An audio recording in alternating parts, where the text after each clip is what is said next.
자, 그래서 12사도를 택하실 때 이것도 마찬가지로 모형이 있고 예표가 있고 연결고리가 있다. 그게 뭐냐? 처음에는 12아들이죠. 그죠? 야곱의 12아들부터 시작을 합니다. 그 다음에 그 12아들이 성장을 해서 12지파가 되는 겁니다.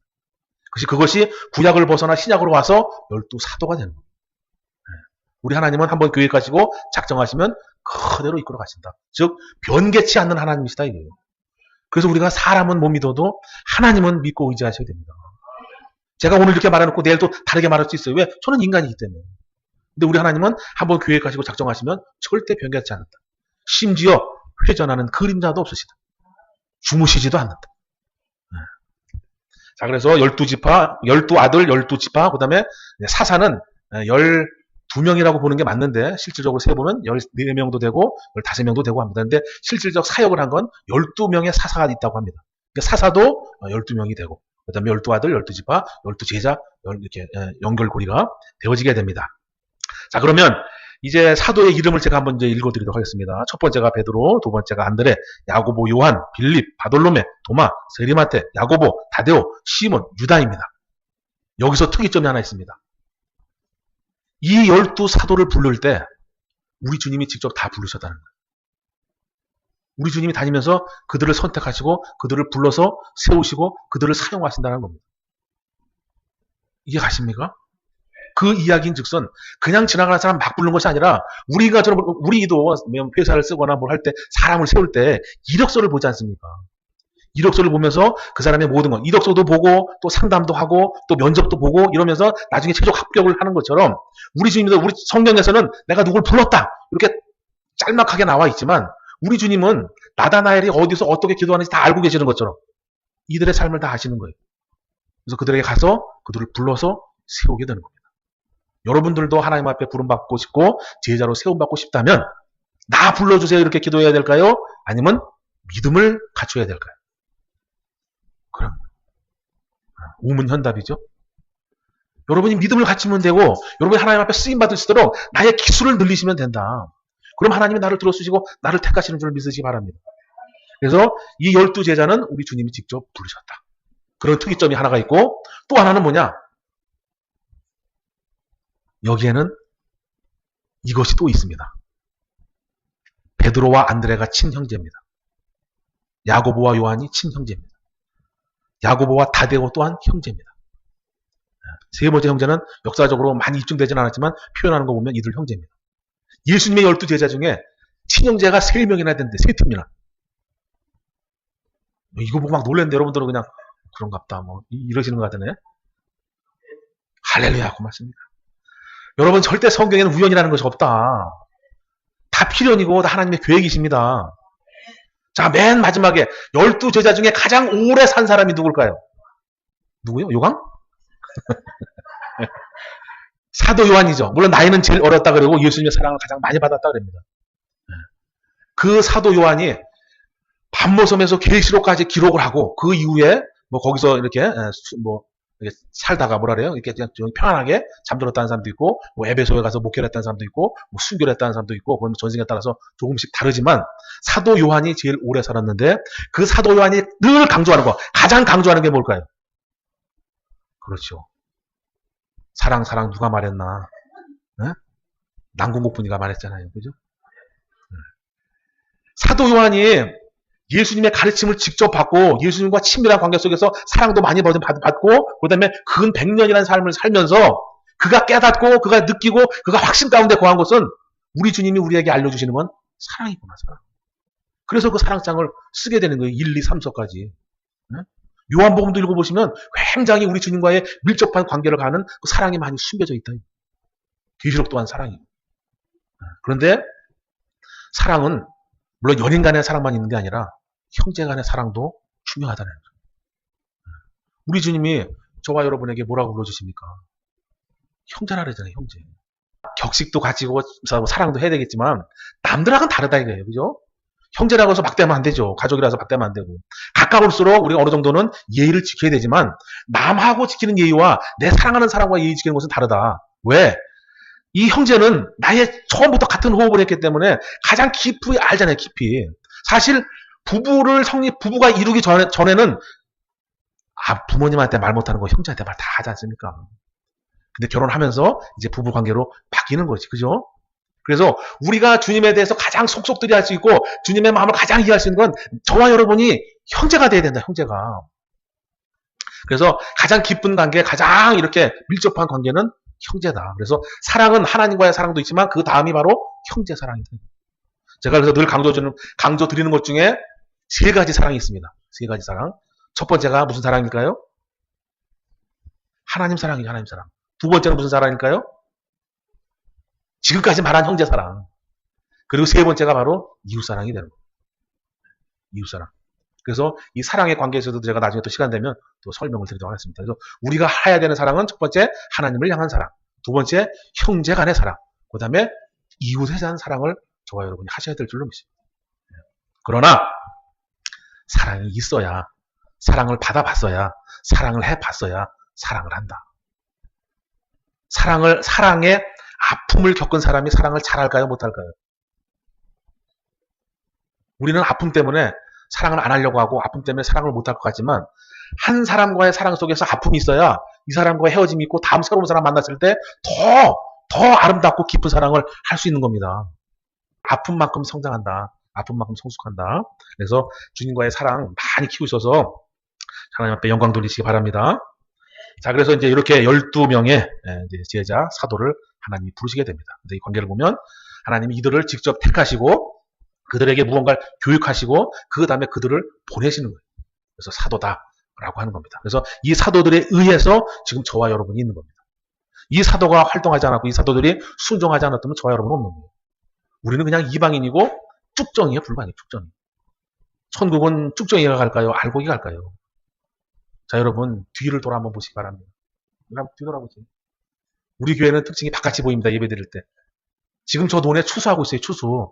콤바인 가지고 다다다다 추수하는데 저 사람이 쭉정이를 추수할까요? 쭉정이 추수하려고 저렇게 많은 인원이 많은 돈을 들여서 할까요? 아니죠. 알곡을 드리려고 이 시간에 저렇게 수고하고 애쓰면서 추수를 하는 겁니다. 근데 우리는 이들의 사랑이 없었다면, 이 12제자의 사랑이 없었다면 우리는 그냥 쭉정이에요. 누구는 그러죠? 하나님이 만드신 거 아니에요? 하나님이 만드셨죠. 신자도 하나님 만드셨고 불신자도 하나님 만드셨고. 그런데 하나님이 뭐냐? 창세기에 보면 그 코에다가 생기를 불어 넣어줄 때 그때 비로소 생영이다 그래요. 생영. 그걸 시작으로 끌고 오면 내가 이 세상에 살고 있어도 내가 사람으로 움직여도 예수의 생기가 내 안에 들어오지 않으면 나는 죽은 영이 되는 거예요. 예수의 생기가 들어와야 생영이 되는 거예요. 생영이. 알곡이 된다 이거 알곡. 할렐루야. 오늘 아멘 하셔서 이따가 알곡으로 지금 밥 많이 드시기 바랍니다. 자, 그래서 이제 12제자를 예수님이 세우시고 그 다음에 이들에게 어떠한 것을 가르치시고 바로 파송을 보냅니다. 이것은 마태, 마가, 누가복음, 요한복음에는 없고 마태, 마가, 누가 이 세 복음서에 기록이 되어져 있는데 조금씩 다르게 기록이 되어 있고 어떤 건 또 같게 기록이 되어 있습니다. 자, 설명을 드리면 첫 번째가 예수님의 명령을 받은 이들에게 첫 번째 마태복음에 뭐라냐? 차라리. 자, 한번 읽어보실까요? 어딨냐면은 5절부터 6절 한번 읽어주시기 바랍니다. 아멘. 자, 한마디로 말하면 전도하라라고 하는 거죠. 그죠? 그런데 우리가 생각하던 전도와 조금 다릅니까? 같습니까? 같습니까? 네, 무엇이 다를까요? 이방인의 길로도 가지 말라 그래요. 우리 식으로 표현하면 불신자에게 전도하지 말아라라는 얘기예요. 납득이 가십니까? 납득이 안 가니까 이거 믿지 말아야 되겠죠? 예수님의 말씀, 이 빨간 건 아시잖아요. 그죠? 색인된 빨간 거는 예수님이 직접 말씀해 주시는 겁니다. 직접. 제자들이 말하는 게 아니라 예수님이 직접 12를 세우시고 보내시면서 그들에게 권세와 권능을 주고 그들에게 보내주면서 이방인에게 가지 말아라.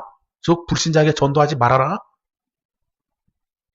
이것이 어떻게 이해가 가시나 모르겠네. 우리가 어떻게 이해를 해야 됩니까? 근데 이 말씀만 있는 것이 아니라 마태복음 끝번에 가면 뭐라 그래요? 세상 땅끝까지, 세상 모든 곳에까지 가서 예수의 이름을 알리라 그러잖아요. 그럼 우리가 여기서 아주 간단한 겁니다. 간단한 거예요. 전도를 해야 되죠. 그러나 불신자를 전도하는 방법과 하나님이 택한 백성을 전도하는 것은 조금 다르다. 바꿔서 말하면 우리는 교회 다닌다 그러면 예수 증거하지 않잖아요. 그죠? 다니니까. 이해 가십니까? 더 이해가 안 가면, 자, 사도 바울이 전도하는 방법과 사도 요한이 전도하는 방법이 다르다라는 거예요. 달라. 전도라고 하는 단어는 같이 쓰지만 사도 바울이 전도하는 건 뭐냐? 이방인에게 가서 전도하는 거예요. 이방인에게. 이 말씀을 사도 바울은 부인한 거예요. 부인한 거. 실상은 부인이 아니지만 분명히 이방인의 길로 가지 말라 그랬는데 사도 바울은 뭐라고 해요? 나는 이방인의 사도요. 그래서 나는 이방인에게 복음을 전하겠다 그래요. 이해 가시죠? 그래서 사도 바울의 전도 방법과 사도 요한의 전도 방법은 다르다. 불신자에게는 예수를 믿어라. 예수를 믿어 천국 간다. 회개하라. 이걸 증거하는 겁니다. 즉 예수의 생명, 십자가의 생명, 십자가의 은혜 이걸 증거하는 거예요. 사도 요한의 전도는 뭐냐? 우리가 예수를 믿었다면 성장한 성숙한 어른으로 태어날까요? 어린아이로 영적인 모습이 태어날까요? 여러분들 뱃속에 나오자마자 아유 어머니 고생하셨습니다. 이렇게 태어나셨어요? 네? 아유 어머니 저 낳으시냐고 10달 동안 참 수고하셨습니다. 감사합니다. 다음에 동생도 부탁드리겠습니다. 그러셨어요? 아니잖아요. 뭐부터 했습니까? 응애도 그냥 응애했어요? 여지껏 태어나서 최고 크게 울었지 않습니까? 영적인 것도 똑같아. 예수를 믿으면 성숙한 사람으로 태어나는 게 아니라 예수를 믿으면 내 영이 새롭게 태어나는데 어린아이로 태어난다.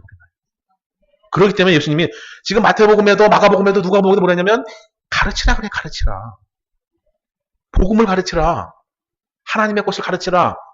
그래서 사도 바울처럼 불신자를 향해서 전도하는 것도 나에게 있어야 되고 사도 요한처럼 사도 요한이 7교회 이미 세워진 교회 예수 믿는 그 7교회에 편지하는 겁니다. 그런 것처럼 예수를 믿어도 교회를 다녀도 어린아이에게는 하나님의 말씀을 가르치는 거예요. 그래서 지금 제가 여러분에게 서 있는 것은 두 번째 전도 방법을 하고 있는 겁니다. 여러분에게 하나님을 알려드리는 거예요. 우리가 예수 믿었다고 바로 성장하는 것이 아니라 하나님의 말씀을 많이 먹고 많이 깨닫고 많이 실행하는 만큼 내 믿음이 성장하는 거다. 성장해요. 전도 방법은 불신자에게도 행하고 믿는 사람에게는 교육의 전도를 행해야 된다. 그래서 우리 주님이 제자들은 왜냐하면 다른 사람, 12사도는 다른 사람들하고 다르기 때문에 그에게 맞는 특별한 권능을 주는 겁니다. 권세를 주고. 그래서 야 이방인에 그렇게 가지 말고 저기 가지 마라. 왜? 이 당시에 이스라엘은 우리랑 다른 거예요. 우리는 은혜 시대에 살고 있지만 이들은 예수님이 오신다는 얘기는 메시아가 오신다는 얘기고 메시아가 오신다는 얘기는 곧 심판이 도래할 것을 말하는 거예요. 심판. 그래서 이들은 실제 AD 70년에 심판을 당한 겁니다. 디아스포라라고 심판과 박해를 당하다가 많은 사람이 순교하고 전 세계로 다 흩어져 버리는 거예요. 그래서 이스라엘에게는 이때가 심판 때다. 심판 때는 불신자에게 하는 게 아니에요. 알곡을 추수하러 다니는 거예요. 알곡을. 할렐루야. 봄, 여름에는 불신자에게도 전도하는 거지만 가을과 겨울은 아니다. 할렐루야. 지금 여러분이 아무리 씨앗 뿌려봐야 노지에서는 안 됩니다. 발화가 안 돼요. 그런 것처럼 가을에 씨 뿌려봐야 그냥 씨만 버리는 거예요. 씨는 뿌릴 때가 따로 있고 씨가 성장할 때가 따로 있고 씨를 추수할 때가 따로 있다는 것을 명심하시기 바랍니다. 그래서 이때는 이스라엘 입장에서는 이때가 추수 때이기 때문에 이방인에 가지 말아라. 어디 가지 말아라. 차라리 이스라엘 집에 잃어버린 양에게, 즉 나의 백성, 나의 자녀, 나의 족속에게, 나의 양에게 가라 그러시는 거예요. 그래서 그들로 하여금 뭘 시키냐? 회개하라. 회개하고 천국을 믿으라. 회개하고 복음을 받으라. 이게 이 첫 번째 보낸 사건의 주된 내용입니다. 그래서 뭐라냐? 이스라엘 집에 잃어버린 양에게로 가라. 마가복음에는 이스라엘 집에 잃어버린 양을 가르치라는 표현으로 되어 있고 누가복음에는 하나님 나라 복음 전파를 하라고 이렇게 표현이 되어 있습니다. 그 다음에 두 번째 해야 될 일은 뭐냐? 천국이 가까웠다. 천국이 가까웠다. 마가복음에는 회개하라라고 하는 표현이 되어 있고. 그래서 저와 여러분이 전도할 때 사도 바울의 전도 방법은 뭐냐? 생명을 주는 거기 때문에 예수 믿으세요. 예수 믿으세요. 영생 얻습니다. 천국 갑니다. 이렇게 하는 거고 사도 요한의 전도 방법은 뭐냐? 주님이 다시 오시는데 당신이 천국 갈 준비를 해야 된다.